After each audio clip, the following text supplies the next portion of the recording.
dans le monde entier. C'est là où l'évangile éternel doit être proclamé et c'est le titre de notre étude pour ce mercredi 12 avril. Nous allons relire Apocalypse 14, le verset 6.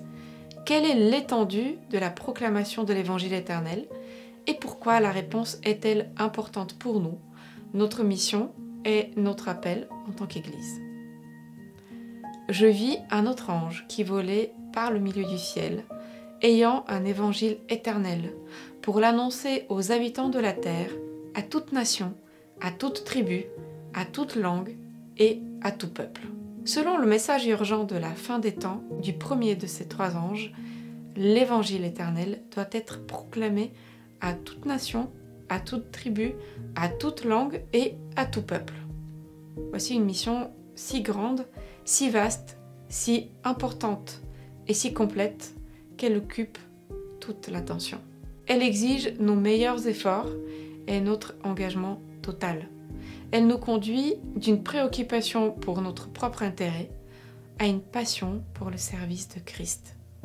Elle nous inspire quelque chose de plus grand que nous-mêmes et nous conduit hors des limites étroites de notre propre esprit vers une vision plus grande.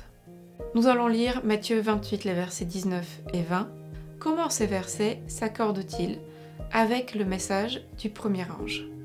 Allez, faites de toutes les nations des disciples, les baptisant au nom du Père, du Fils et du Saint-Esprit, et enseignez-leur à observer tout ce que je vous ai prescrit. Et voici, je suis avec vous tous les jours, jusqu'à la fin du monde. Dans ce livre intitulé A Quest for More, Living for Something Bigger Than You, Paul David Tripp parle du besoin psychologique de chaque être humain de faire partie de quelque chose de plus grand que lui. Les êtres humains ont été créés pour faire partie de quelque chose de plus grand que leur propre vie. Le péché nous pousse à réduire notre vie à la taille de notre propre vie. La grâce de Christ est donnée pour nous arracher au conflit claustrophobe de notre petit royaume égocentrique et nous libérer afin de vivre pour des desseins éternels et pour des délices satisfaisants du royaume de Dieu.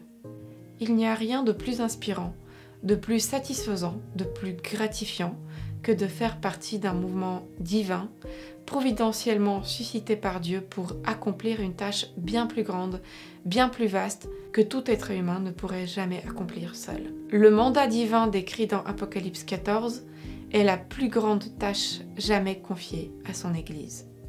C'est un appel pressant à consacrer nos vies à la plus grande tâche du ciel, celle de révéler l'amour incompréhensible de Dieu juste avant le retour de Jésus.